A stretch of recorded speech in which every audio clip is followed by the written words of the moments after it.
Selamat pagi Bapak Ibu Saudara sekalian, baik yang di ibadah di KTC maupun yang di online, di tempat masing-masing. Kita sungguh bersyukur karena kita punya Allah yang tidak bisa dibandingkan oleh apapun. Amin. Bapak Ibu Saudara punya harta seberapa besar? Enggak pernah bisa dibandingkan dengan Tuhanmu.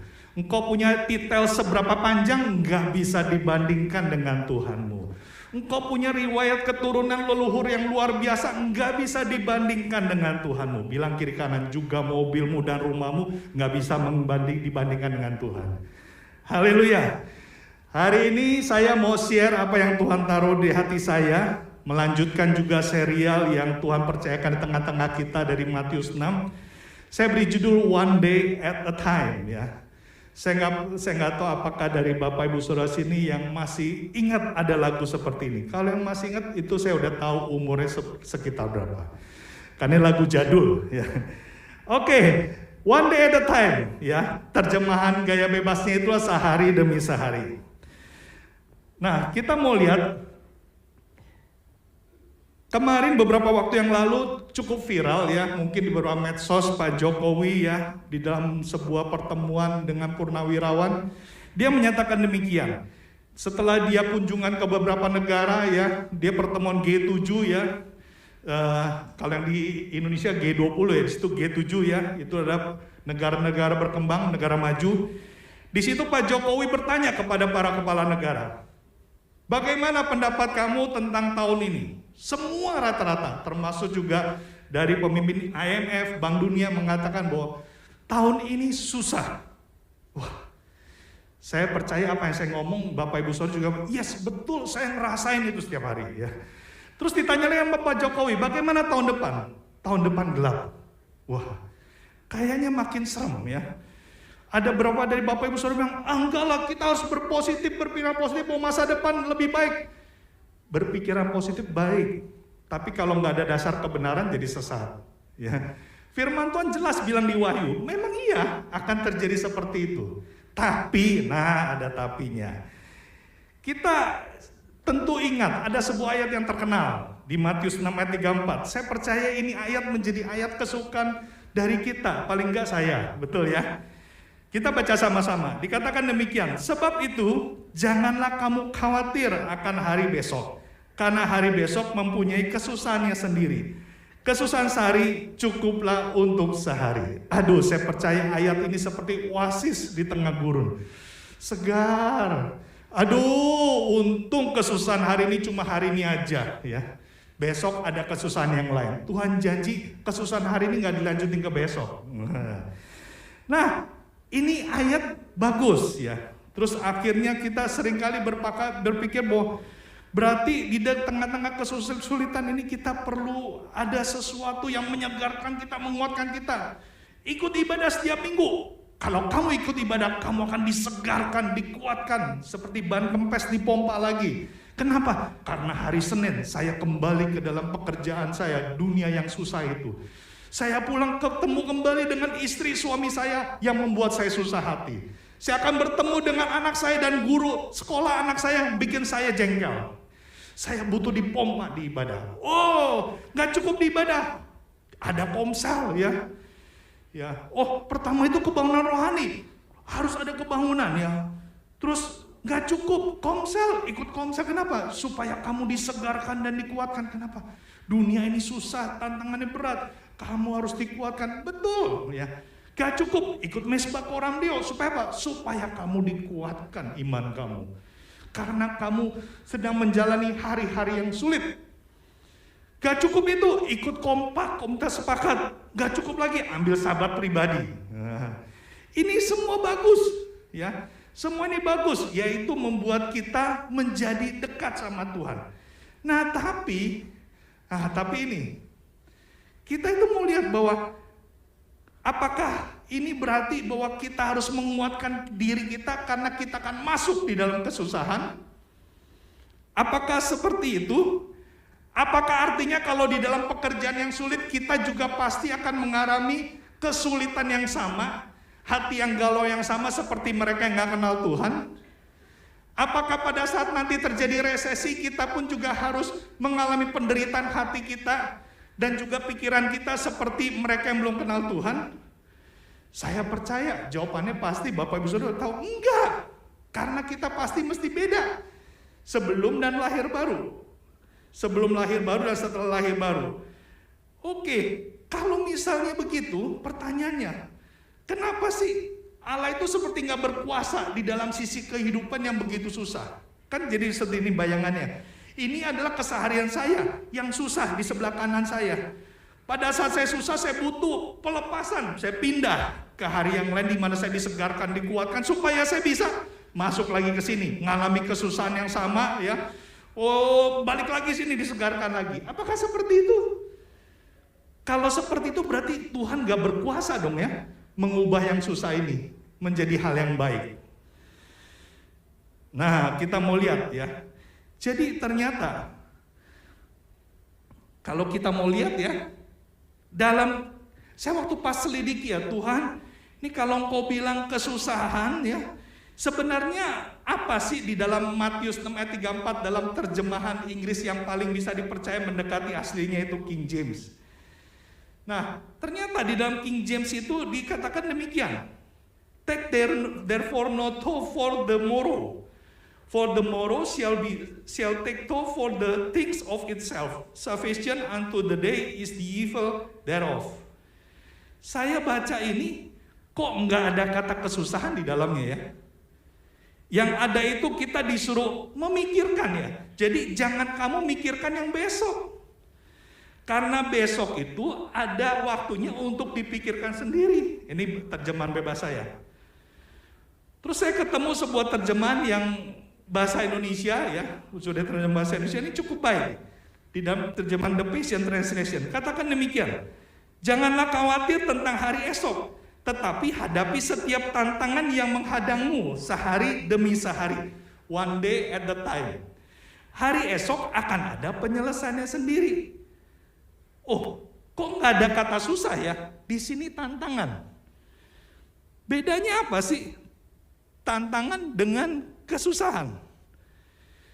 Tantangan itu kan seperti kita sedang menghadapi sebuah pekerjaan baru, sesuatu yang baru dan kita butuh waktu untuk loading, betul ya? Berpikir ya, cari penyelesaiannya kan gitu ya. Pertanyaannya, apakah semua tantangan itu sebenarnya membuat kita menderita? Kayaknya enggak. Saya mau tunjukkan sebuah wahana yang kita semua tahu. Ini ya. Ini namanya apa? Jet coaster. Ada yang bilang halilintar. Iya sih, di Indonesia Dufan namanya halilintar. Ya. Pernah di sini, ada di sini yang belum pernah naik ini? Wah, sebagian besar udah pernah. Berarti sudah merasakan bagaimana serunya. Perhatikan gak Bapak Ibu Saudara, pada saat orang-orang yang naik roller coaster atau jet coaster ini, akan ada dua orang yang punya ekspresi pada saat naik. Ya. Nah, ekspresi yang satu, yang sebelah kiri ya, sebelah kanan, itu takut, betul ya. Pernah naik kan pas udah juk yang pertama, yang lain hore dia udah nangis, aduh turun, benar gitu.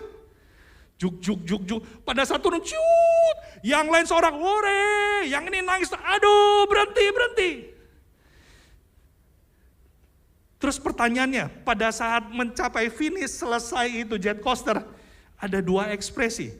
Yang satu, aduh untung udah selesai. Yang satu bilang apa? Lagi, betul? Sama-sama naik jet coaster. Tapi kok ekspresinya beda? Yang satu memandang sebagai sebuah kesusahan, yang satu sebagai tantangan. Yang satu menimbulkan ketakutan, membuat dia jadi mual, pusing, waduh pokoknya gak karuan deh. Yang satu adalah justru semakin dia itu excited. Karena dia itu memacu adrenalin. Ya, coba ada orang yang suka naik jet coaster, momen apa yang paling ditunggu-tunggu? Bagian yang paling sulit kan? Kalau dia ada yang melingkar, itu yang ditunggu-tunggu, yang melingkarnya itu loh. Wah, pada saat di atas ini, pada saat dia bisa lihat ke bawah, itu paling seru. Tapi momen itu justru yang paling menakutkan buat orang yang mereka ini merasa hatinya susah gitu. Itu seperti mau mati. Ya kan ya? Momen yang sama punya reaksi yang beda. Karena yang satu muncul adrenalin, menimbulkan bahagia. Yang satu bukan adrenalin, hormon lain yang jadi ketakutan. Nah, kita mau lihat, jadi ternyata kalau misalnya kita sedang mengerjakan sesuatu dan melihat itu sebagai sebuah kesulitan, kita itu akan menderita. Bisa selesai? Bisa. Contohnya, saya harus jalan pagi. Supaya apa? Saya mau kurus. Setiap pagi sebelum jalan pagi nimbang. Habis jalan pagi pulang nimbang lagi. Ya, pertanyaannya, selama jalan pagi dia happy gak? Enggak kan? Aduh capek nih, aduh kemarin habis kerja malam, tapi harus jalan pagi. Kok enggak kamu enggak kurus, jalan pagi supaya kurus. Selama jalan pagi sebentar lihat jam ya. Kenapa? Karena yang dituju kepingin menjadi kurus. Dia enggak menikmati apa yang dia lakukan. Tapi kalau misalnya orang yang berjalan pagi karena menikmati, saya jalan pagi karena menikmati. Saya enggak ngejar kurusnya. Jadi kalau saya jalan pagi saya enjoy. Ya, seperti orang naik jet coaster. Saya bisa jalan, kalau istri saya bisa ikut, kita berdua, kalau enggak saya sendiri. Jalannya kemana? Apakah ke taman jogging? Enggak, lagi rumah saya jauh. Jalannya diputer-puter aja, di gang-gang gitu ya. Tapi saya enjoy, kenapa? Saya menikmati. Nah, kalau kita bekerja, apakah kita sudah sampai titik mencintai pekerjaan kita? Apakah kita love my work? Ya? Ataukah kita bekerja supaya kita bisa nabung? Kalau kita lakukan sesuatu dengan tujuan sesuatu, kita itu seperti diperbudak untuk mencapai itu. Itulah yang akhirnya kita melihat semua jadi kesusahan.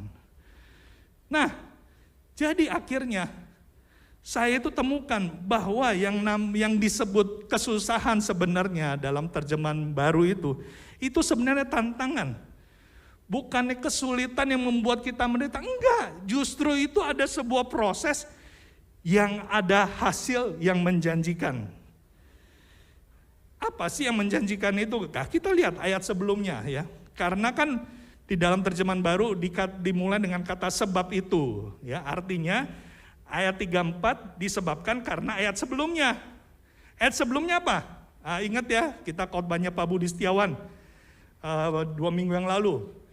Nah, Pak Budi Setiawan mengkhotbahkan ini. Jadi carilah dahulu kerajaan Allah. Ada 2 hal ya, kita tentu ingat ya. Kak Budi itu ingatkan kita bahwa yang namanya mencari kerajaan Allah dan kebenaran itu adalah kita fokus untuk hidup berpusatkan Kristus, bukan ego. Dan kita belajar menjalani hidup diperintah oleh Yesus. Nah, itu ada Matius 6 ayat 33. Jadi tantangan kita adalah bagaimana setiap hari kita menjalani hidup supaya hidup kita semakin berpusatkan Kristus. Semakin kita hidup bukan keinginan kita yang memerintah kita, tapi keinginan Yesus yang memerintah kita. Nah, itu dia tantangannya. Kalau kita jalani hidup seperti itu ya, dikatakan Matius 6 ayat 34 ya, itu memang kita akan terjadi. Setiap hari pasti ada tantangan. Karena Tuhan kepingin kita dewasa ya. Bapak Ibu kita semua kan sebagian yang udah punya anak ya, kita tahu kan bagaimana anak kita sejak dari bayi dia beranjak mulai agak besar ya.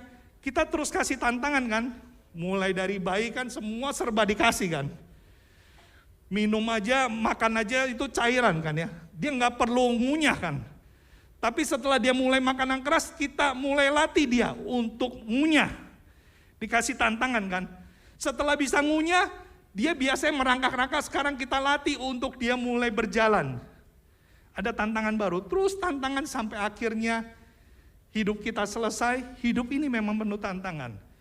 Tapi justru karena tantangan itulah kita bisa dewasa. Amin. Nah, jadi kita mau lihat. Nah, hidup berpusatkan Kristus dan bukan diri sendiri, dan Yesus yang memerintah hidup kita, itu apa enaknya?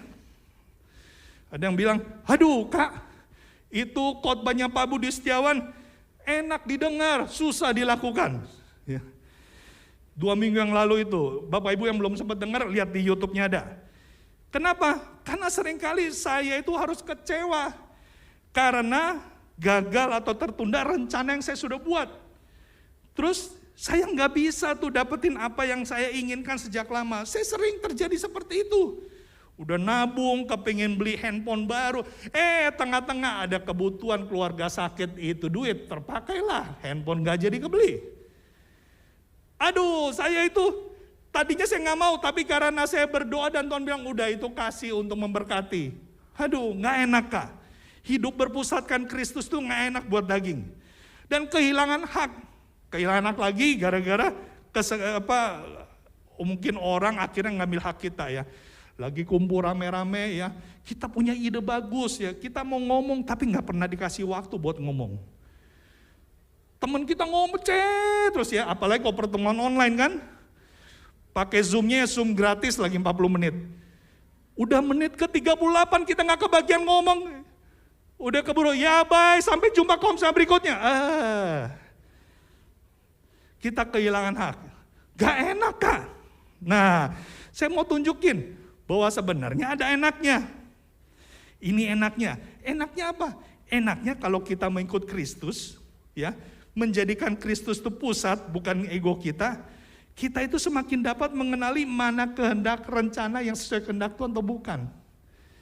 Ya kan, kalau misalnya kita ternyata rencana kita gagal, pernah gak Bapak Ibu Saudara ngalami gitu?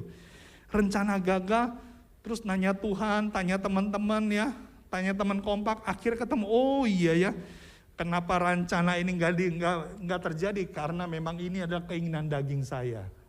Artinya saya belajar mengenali mana rencana Tuhan, mana rencana saya. Terus kemudian saya semakin bisa membedakan manakah kebutuhan dan keinginan.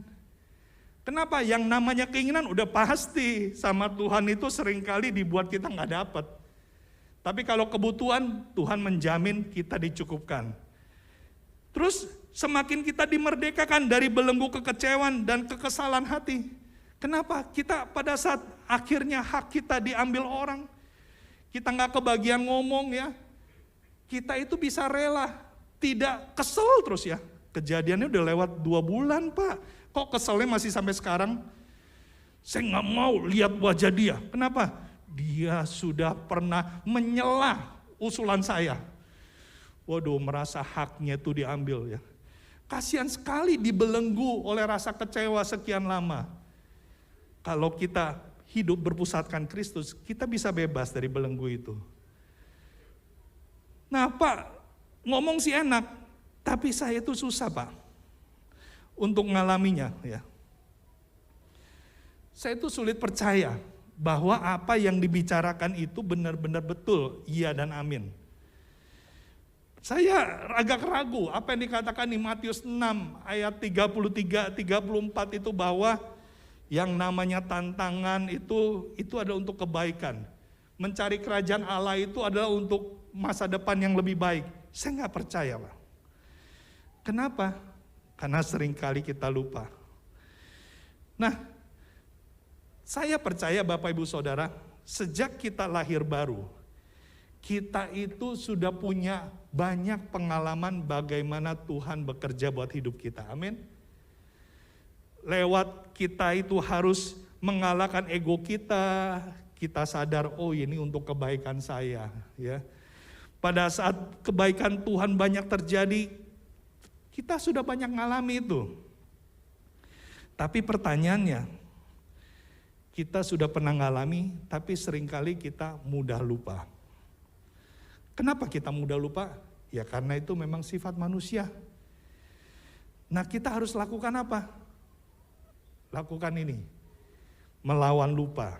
Ya. Kenapa melawan lupa ini penting Bapak Ibu Saudara? Karena kalau kita bisa belajar untuk lawan lupa kita semakin ingat akan kebaikan Tuhan. kita itu akan semakin percaya bahwa dia itu ada Allah yang memang baik. Menjadikan Yesus sebagai Tuhan itu adalah pilihan yang paling tepat kalau mau hidup bahagia. Kita semakin percaya itu. Kalau kita semakin percaya itu, kita akan sadar setiap hari kalau Tuhan izinkan terjadi masalah, perubahan rencana, ini pasti Tuhan punya rencana baik buat saya. Loh kok bisa begitu? Iya dong, kan Tuhan itu berkuasa. Dia berdaulat bisa bikin apa aja. Jadi apapun yang kita alami pasti Tuhan punya rencana. Nah, masalahnya seringkali kan kita itu nggak sadar rencana Tuhan yang baik itu. Tapi kalau kita itu ingat bagaimana kebaikan Tuhan yang pernah kita alami, kita semakin percaya kita sedang berurusan dengan pribadi pencipta yang baik buat kita. Amin. Si Hawa itu bisa tergoda makan buah, itu kan gara-gara dia itu lupa. Dia itu bisa hidup gara-gara kebaikan Allah.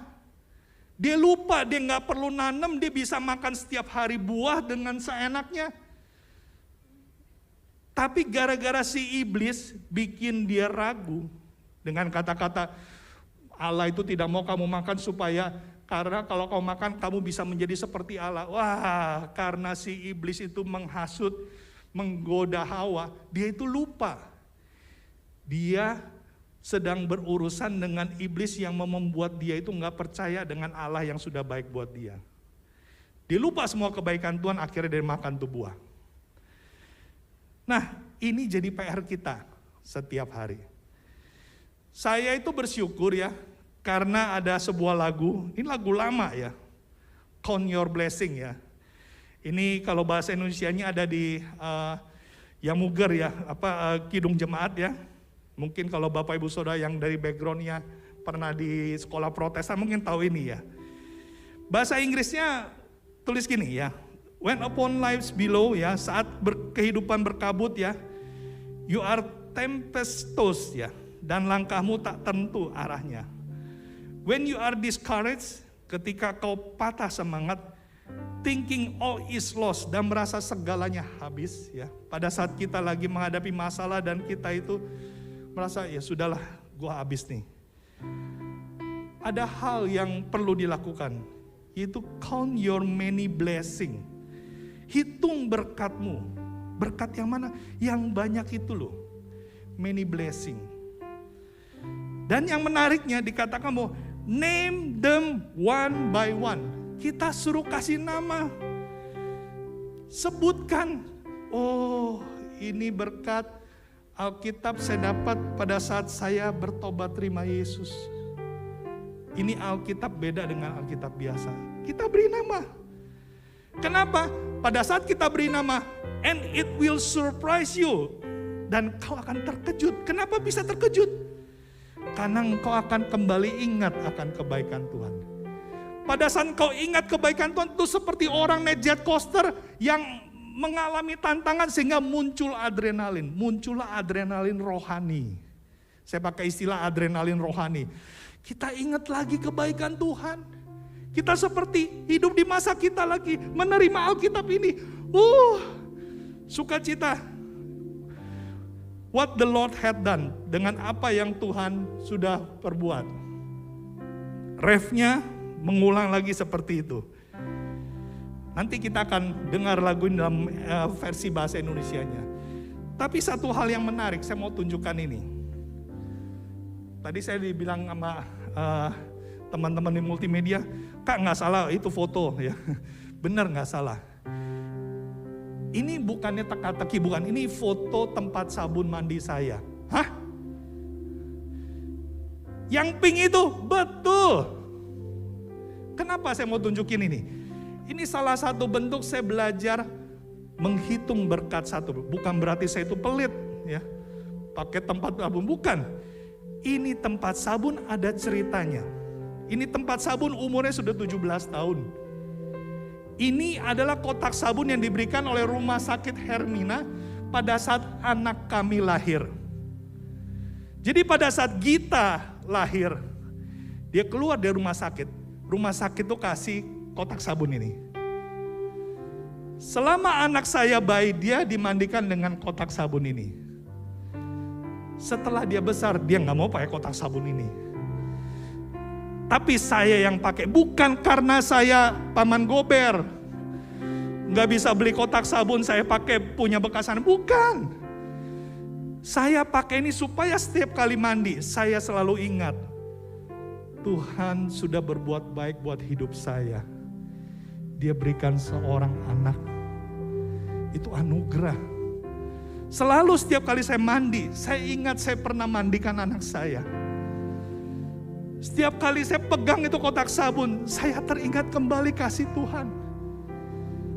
Hati saya timbul adrenalin rohani.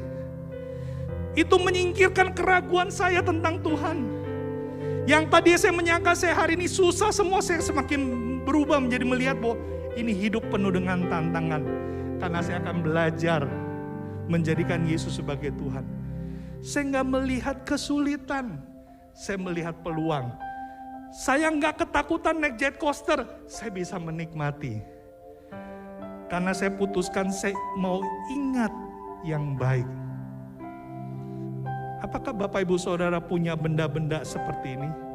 Buat Bapak Ibu Saudara yang sudah menikah, bendanya paling gak ada satu, yaitu di cincin ini, di jari manis. Cobalah setiap kali engkau memegangnya sebelum tidur, ingatlah kebaikan Tuhan pada saat engkau diberkati pernikahan. Semua kebaikan Tuhan yang muncul di imajinasimu, karena engkau menyentuh benda-benda yang punya memori, akan membuat adrenalin rohani itu timbul di hati kita. Yang akan membuat kita berubah, melihat kesusahan hidup menjadi sebuah tantangan. Sebuah kesempatan kita belajar hidup menjadikan Yesus sebagai Tuhan.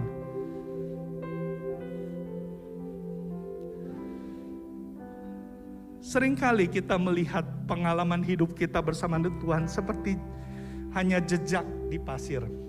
Kita tahu semua, jejak berjalan kaki di pasir, itu umurnya gak lama. Pada saat ada ombak, jejak itu akan hilang pelan-pelan sampai akhirnya gak berbekas sama sekali. Seringkali kebaikan Tuhan yang begitu dahsyat buat hidup kita, dengan begitu saja lewat dan kita lupakan. Dan kita bersikap seperti gak pernah kenal dengan Allah yang baik. Kita selalu mengeluh karena Allah jahat dan pilih kasih.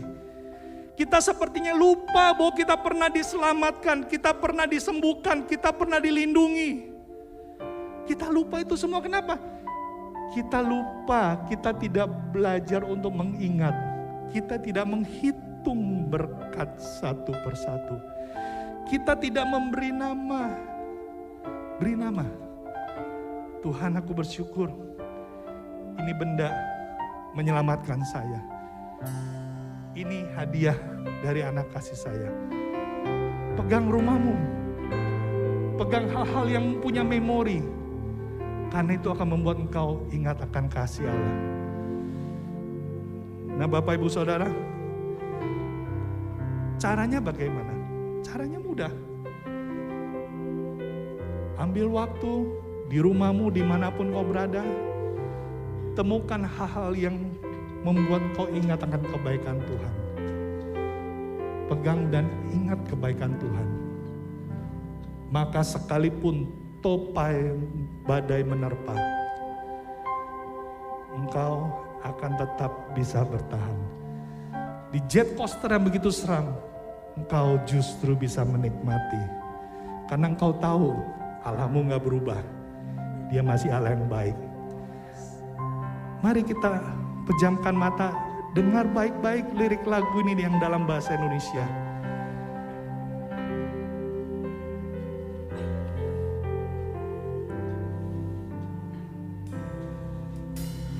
Bila topan keras melanda hidupmu, bila putus asa dan letih lesu, berkat Tuhan satu-satu hitunglah, kau niscaya kagum oleh kasih.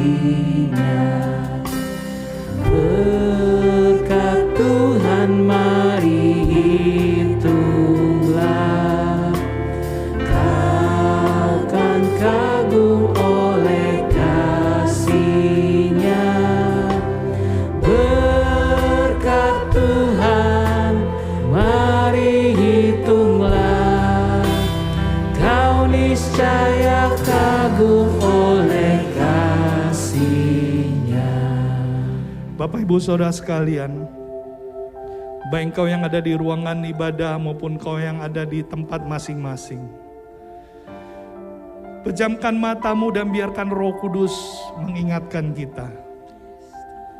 Kalau engkau hari-hari ini engkau mulai ikut mengeluh tentang hidup yang susah, mengeluh seperti Tuhan tidak mempedulikan saudara, doa-doamu seperti tidak pernah dijawab.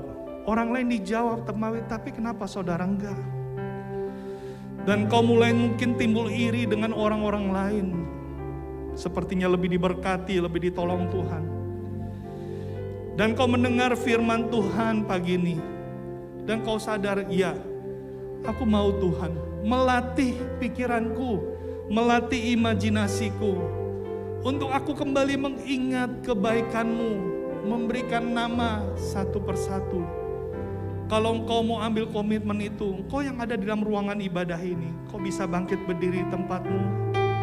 Sebagai sebuah bentuk komitmen pribadimu, Tuhan, aku mau Tuhan. Aku mau belajar menghitung berkat-Mu satu persatu. Aku mau melawan lupa di dalam pikiranku, Tuhan. Aku mau selalu ingat bahwa Engkau itu Allah yang baik, Allah yang tidak pernah mengingkari janjinya. Engkau yang ada di tempat masing-masing, taruh tangan kanan di dadamu. Buat komitmen dari hatimu. Ucapkan komitmen pribadi, Bapak Ibu Saudara. Kalau Tuhan ingatkan benda-benda tertentu yang sebenarnya itu punya nilai sejarah tentang kebaikan Tuhan dalam hidupmu, ambil komitmen pagi ini, supaya sepulang dari tempat ini, selesai engkau mengikuti ibadah, kau bisa menemukan benda itu, dan biarkan imajinasimu membawa engkau kembali untuk memunculkan adrenalin rohani itu. Bapa, aku berdoa Tuhan, buat setiap anak-anak-Mu, baik yang ada di ruang ibadah ini, maupun yang ada di tempatnya masing-masing.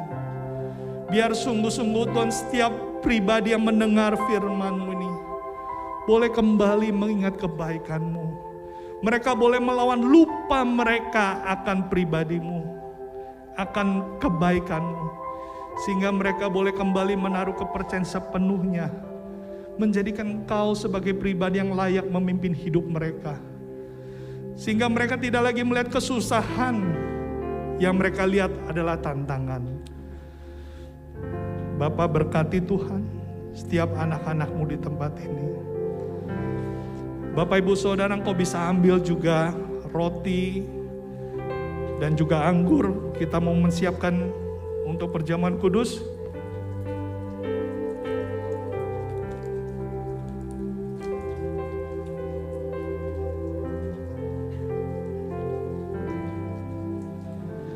Juga Bapak Ibu Saudara yang di tempat masing-masing, siapkan roti atau biskuit, anggur atau teh atau sirup. Kita pegang roti atau biskuit di tangan kita. Tuhan Yesus tahu dengan siapa Ia berbicara sebelum Ia disalibkan. Ia sedang berbicara pada murid-murid yang adalah manusia, yang punya kelemahan adalah lupa. Oleh karena itu Dia berikan sebuah peringatan untuk roti dan anggur ini. Dia katakan, dengan kau makan roti ini, ingatlah bahwa aku sudah menyerahkan tubuhku. Aku sudah disalibkan untuk keselamatan hidupmu. Jadi pada saat kita pemegang roti ini, ingatlah saat-saat dimana pertama kali engkau mengenal kasih Yesus. Itulah maksud dari perjamuan kudus ini. Ingatlah bagaimana Dia sudah mati buat engkau. Bukan menunggu engkau berbuat baik, tapi justru pada saat engkau berada di dalam dosa, Dia sudah mati buat engkau.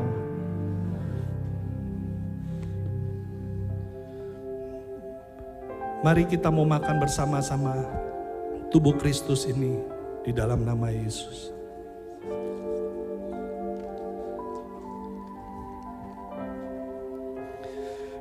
Mari kita ambil anggur di tangan kanan kita.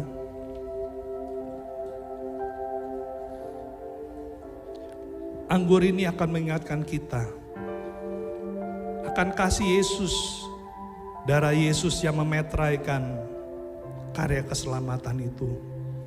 Sehingga tidak satu pun yang sanggup memisahkan kita dengan kasih-Nya. Karena darah Yesus sudah memeteraikan. Ingatlah bahwa sejak engkau menerima Yesus sebagai Tuhan dan Juru Selamat, sesungguhnya Dia tidak pernah meninggalkan engkau. Mungkin seringkali engkau berusaha meninggalkan Dia, tapi Dia gak pernah meninggalkan engkau. Karena itu semua sudah dimeteraikan oleh darah Yesus. Mari kita minum bersama-sama darah Yesus di dalam nama Yesus.